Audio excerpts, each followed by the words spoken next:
Now lastly, in the final question, you are asked to assess whether the standard of living in Vietnam has increased over time. Okay, so the focus is on standard of living. Again, like I said before, assess is the same as your discussion. You need two sides plus a concluding stand. Okay, and the key thing here that you should also remember is that SOL, there are two types, material and non-material.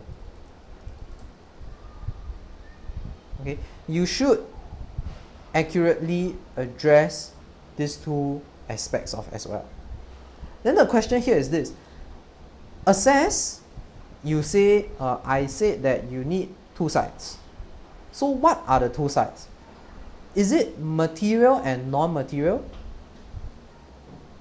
Or whether is it the standard of living has increased or decreased?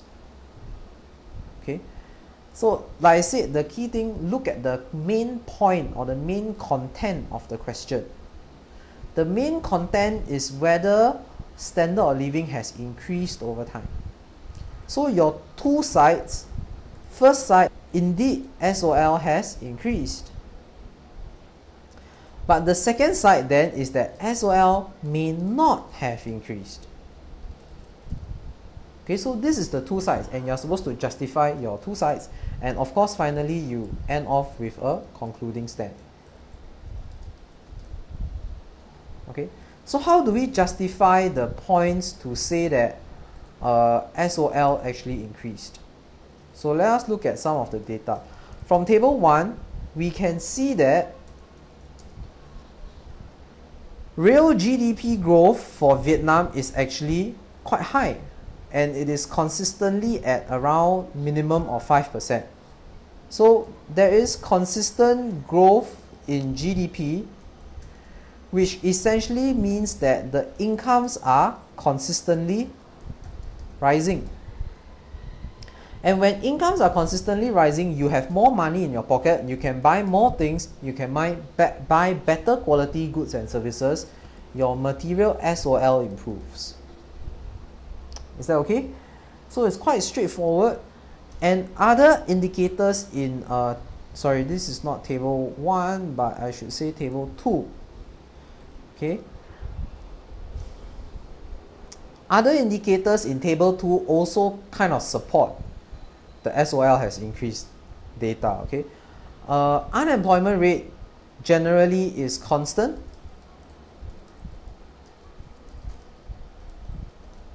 Or should I say approximately constant. And this means that there is no significant increase in unemployed people.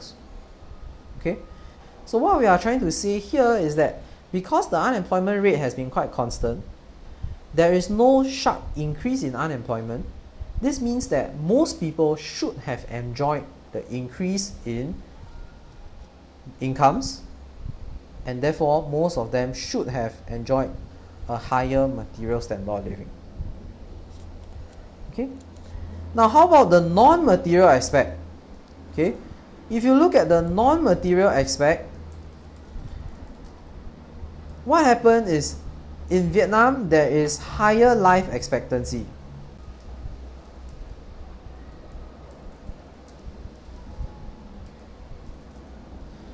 And we usually associate a high level of life expectancy as an improvement of non-material SOL. Now recall, why do you live longer?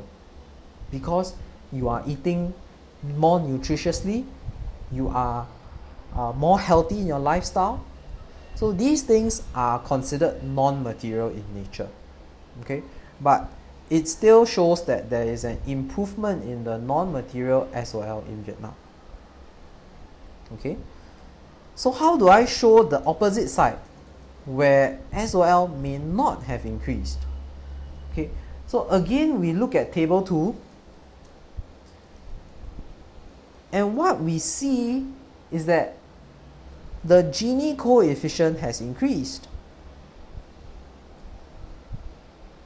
Okay, so when the Gini coefficient has increased, this reflects that there is higher inequality in the country. Okay, the income distribution becomes more skewed. Okay, when the Gini coefficient is higher. Now we tend to believe that a higher inequality actually leads to a lower standard of living.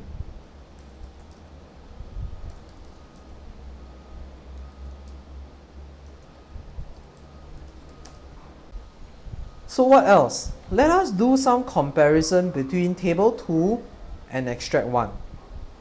If you look at the unemployment rate, I say that the unemployment rate is reasonably stable according to extract 2, according to table 2. But extract 1 suggests a very negative picture. Okay, so extract 1 suggests that the unemployment rate is likely to increase. Okay, it highlighted so many negative aspects of the economy in Vietnam right now. So we expect unemployment rate to increase, which means that the SOL would be affected. In fact, strictly speaking, the material SOL will be negatively affected.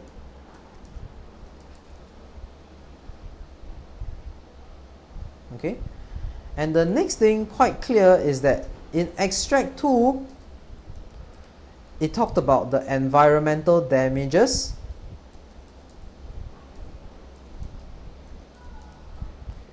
faced by Vietnam. Okay, so if you have economic growth but you still do not have clean air or water to drink, then it is quite unlikely that you will have a very high standard of living.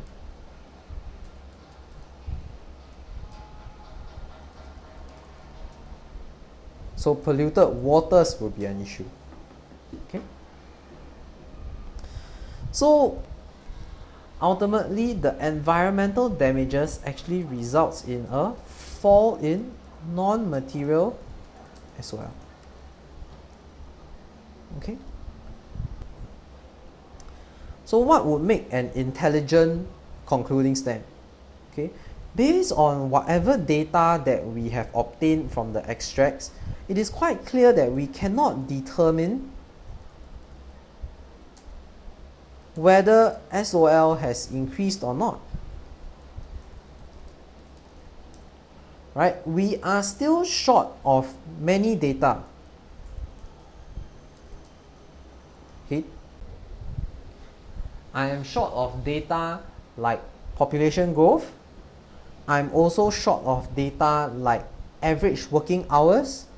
So there are still so many things that are relevant to SOL, but it is not given in the extracts.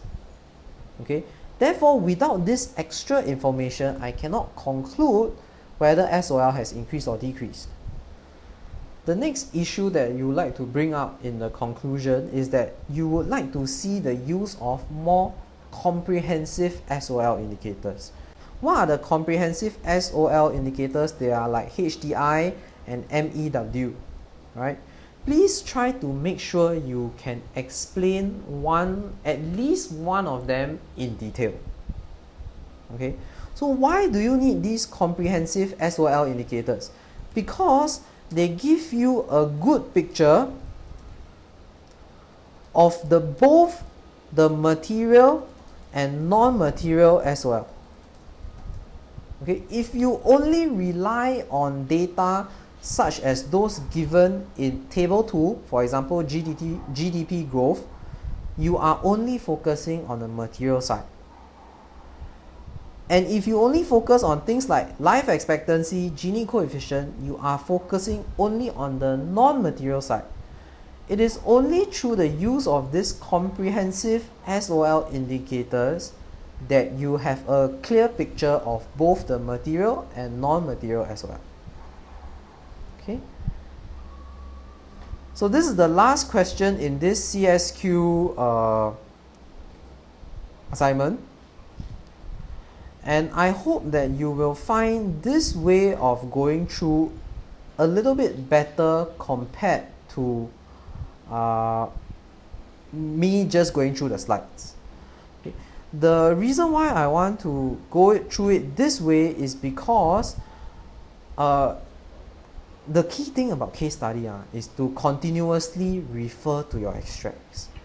If I just stick to the PowerPoint presentation, I cannot refer to my extracts, and I feel that that does not give you a good sense of how a case study should work. So finally, that is all I want to say about CSQ for promo exams. Hopefully, I would hope that you can finish the CSQ, because time-wise, it is actually the more comfortable out of the two econs papers. Okay, thank you very much. I see you again if you are coming for the micro essay time practice.